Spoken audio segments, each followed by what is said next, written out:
नमस्कार।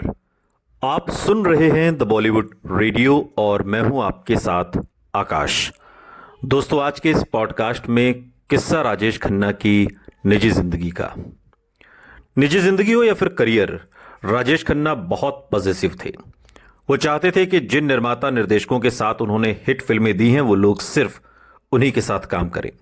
हालांकि ये और बात थी कि वो अलग दूसरे निर्माताओं के साथ भी फिल्में कर रहे थे। अब ये बात तो पूरी तरह संभव नहीं थी कि जिनके साथ उन्होंने हिट दी है वो लोग सिर्फ उन्हीं के साथ काम करें। 70 के दशक में कई बार इन बैठकों में जाने वाले एक शख्स बड़ी तल्खी के साथ बताते हैं जो राजेश खन्ना के घर पर खन्ना दरबार शाम को लगता था। पॉजिटिवनेस तक तो ठीक था, मगर कामयाबी उन्हें बिल्कुल हजम ही नहीं हो रही थी। हमने अपनी आंखों के सामने उन्हें बदलते देखा है। उनका बर्ताव बहुत ज्यादा बिगड़ने लगा था। इंडस्ट्री में उनका एक कैंप बन गया था। अगर कोई उस कैंप से बाहर जाना चाहता था तो वो उन्हें कतई बर्दाश्त नहीं था। जो उस कैंप में है वो उस कैंप में ही रहेगा। ऐसे लोगों को वो सबके सामने भद्दी गालियां तक दे देते थे। शुरुआत में उनके नाम पर फिल्में चलती थीं, इसलिए कई निर्माताओं ने इस बर्ताव को बर्दाश्त भी किया। मगर जिन्हें अपनी इज्जत प्यारी थी उन्होंने धीरे धीरे राजेश खन्ना से अलग होना ही बेहतर समझा।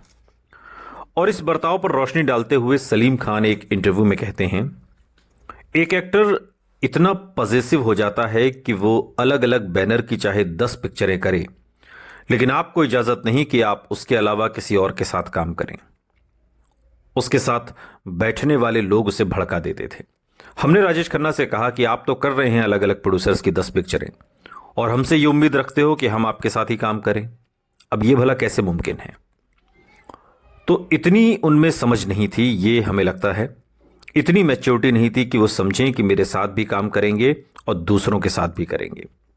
He was a very positive person by nature.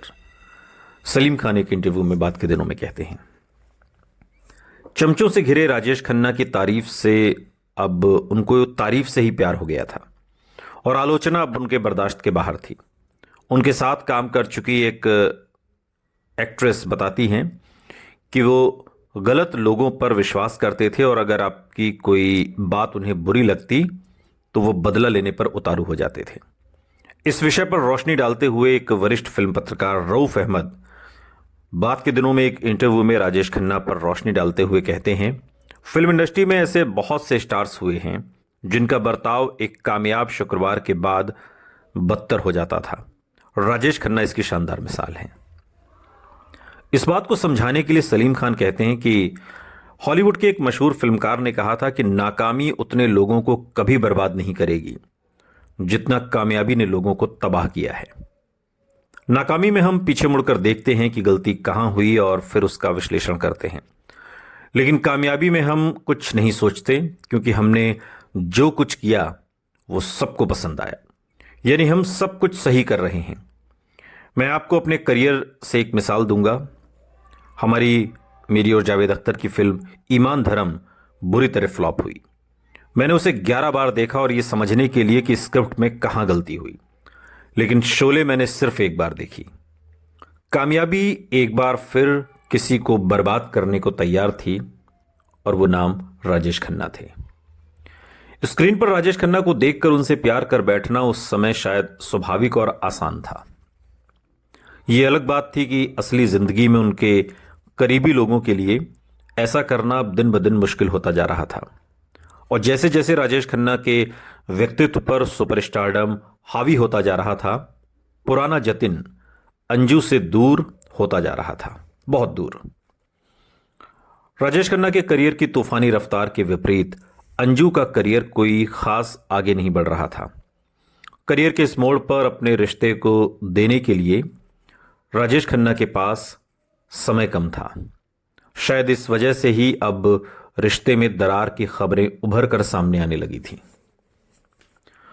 उस वक्त की फिल्म पत्रिकाओं में शर्मिला टैगोर और मुमताज के साथ राजेश खन्ना के अफेयर के किस्से भी खूब छप रहे थे और ऐसी खबरें आग में घी जैसा काम कर रही थीं।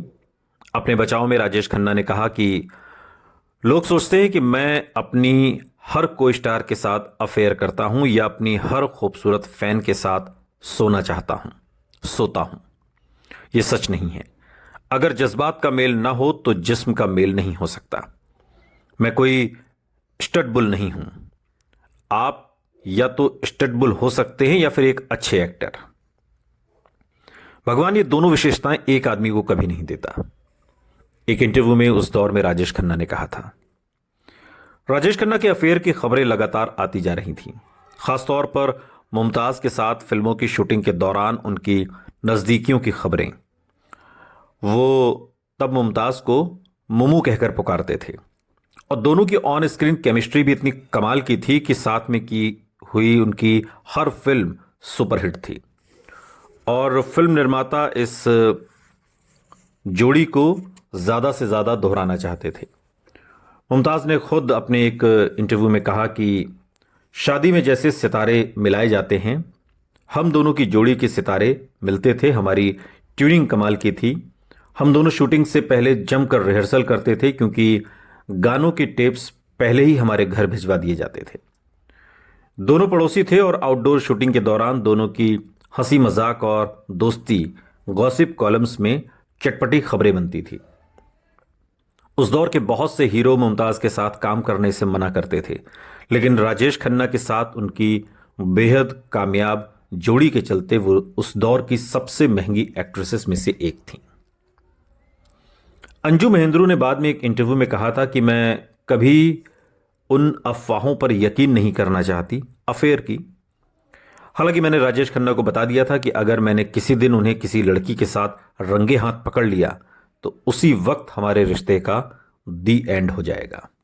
ये एक तरह से धमकी मीडिया के बहाने राजेश खन्ना को अंजू महेंद्रू ने दी थी। दोनों का रिश्ता जैसे हमेशा मीडिया ट्रायल पर रहता था, लेकिन ऐसे हर झगड़े और उतार चढ़ाव के बावजूद राजेश खन्ना और अंजू हमेशा एक हो जाते थे। ज्यादातर खबरों में रिश्ते में आती दरारों का जिम्मेदार राजेश खन्ना को ठहराया जाता था। फिल्म फेयर टैलेंट हंट में रनर अप और राजेश खन्ना के दोस्त रहे अभिनेता धीरज कुमार को राजेश खन्ना की शख्सियत का अलग ही पहलू याद आता है। और धीरज के मुताबिक एक इंटरव्यू में वो कहते हैं कि उस दौर में राजेश खन्ना के बेमिसाल सुपरस्टारडम के बावजूद उनके बारे में हर तरफ नेगेटिव खबरें ही प्रचलित रहती थीं। धीरज बताते हैं कि राजेश खन्ना खालिस पंजाबी थे, बड़े दिल वाले, दोस्तों के लिए कुछ भी करने को तैयार। धीरज को हैरानी है कि राजेश खन्ना के व्यक्तित्व के इस बेहतरीन पहलू का जिक्र आज भी बहुत कम होता है। शायद मीडिया को उनका घमंडी और सनक वाला रूप ज्यादा दिलचस्प लगता था क्योंकि ऐसी कहानियां सुनाने में, सुनने में ये ज्यादा चटपटी मालूम होती हैं। राजेश खन्ना के नाम पर इन पत्रिकाओं की हजारों प्रतियां बिकती थीं, लेकिन ये खबरें संतुलित नहीं थीं और आमतौर पर उनके व्यक्तित्व से जुड़ी नकारात्मक बातें ही इसमें छपा करती थीं। अच्छी बातें तो ये लोग छापते ही नहीं थे, धीरज कुमार कहते हैं। ये बात धीरज ने कही, उससे राजेश खन्ना के साथ उस दौर में काम करने वाले कई फिल्मकार और को एक्टर्स भी इत्तेफाक रखते हैं। सुपरस्टार बनने के बाद उन्होंने गर्लफ्रेंड अंजू महेंद्रू को एक बंगला तोहफे में दिया था जिसमें वो आज तक रहती हैं, अकेली। और यही नहीं, अंजू ने खुद अपने इंटरव्यू में ये बात कही थी कि जब भी दोनों के बीच झगड़े हुआ करते थे, राजेश खन्ना ही आकर सॉरी बोलते थे और झगड़े सुलझाते थे। शायद राजेश खन्ना भी सुपरस्टारडम के बाद अपने रिश्ते में आते बदलाव को पूरी तरह से समझ नहीं पाए थे और उम्र भी नहीं थी इतनी। अब 29-30 की उम्र कोई उम्र भी नहीं होती। अपने फैंस और चमचों के बर्ताव की तुलना वो अंजू के बर्ताव से करने लगे थे। ये लोग उनकी हर बात की तारीफ करते थे, जो चमचे थे जो रात में खन्ना दरबार में मौजूद होते थे।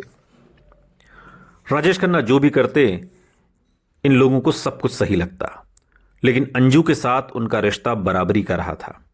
जब वो राजेश खन्ना के किसी फैसले पर सवाल उठाती तो राजेश खन्ना के लिए बर्दाश्त करना मुश्किल हो जाता था। तनाव से गुजरते इस रिश्ते में अब दोनों के व्यक्तित्व की असमानताएं और मतभेद भी अब उभर कर सामने आने लगे थे और कहते हैं कि बात इनके रिश्ते में एक बड़ा मुद्दा बन सकती थी। वो बात थी अंजू की फिल्मों में काम करने की चाहत। अंजू शादी के बाद भी फिल्मों में काम करना चाहती थी, मगर राजेश खन्ना को यह कतई मंजूर नहीं था। उन पर अंकुश लगाने की ये प्रवृत्ति शायद उनकी असुरक्षा की भावना का नतीजा थी। 80 के दशक की शुरुआत में उनके साथ काम कर चुके एक निर्देशक एक इंटरव्यू में बात के दिनों में बताते हैं, सुपरस्टार बनने के बाद तो वो अपने रुतबे और ताकत से अपने विरोधियों, अपने दोस्तों और यहां तक कि अपने रिश्तों को भी पूरी तरह कंट्रोल करने लगे थे। सलीम खान भी एक इंटरव्यू में कहते हैं कि अगर कोई उससे किसी बात पर असहमत हो जाता तो वो समझता था कि यह आदमी मेरे खिलाफ है, और अगर कोई भी आदमी ऐसा कुछ सजेस्ट भी करता था जो उसकी मर्जी से अलग था तो उसे लगता था कि उसका विरोध हो रहा है। He did not take such disagreement kindly. इसके बाद तो वो कई बार ऐसी हरकतें तक कर देते थे जैसे वो उनका करीबी नहीं कोई दुश्मन हो, और ये सब चीजें मैंने अपनी आंखों से देखी हैं, हम पर भी गुजरी है, सलीम खान कहते हैं। बात सिर्फ फिल्म इंडस्ट्री से जुड़े लोगों की ही नहीं थी। जब उनकी प्रेमिका अंजू महेंद्रू भी उनकी मर्जी के खिलाफ फिल्मों में काम करने के लिए अड़ी रहीं तो सुपरस्टार राजेश खन्ना ने उन्हें भी अपने रसूख और ताकत का एहसास करा दिया। उस दौर में खबरें तो यहां तक छपी कि राजेश खन्ना ने कई ऐसी फिल्मों को रुकवाने की कोशिश की जिनमें अंजू एक्टिंग कर रही थीं। फिल्म इतिहासकार गौतम कौल ने ऐसी ही घटना का जिक्र अपने एक लेख में किया।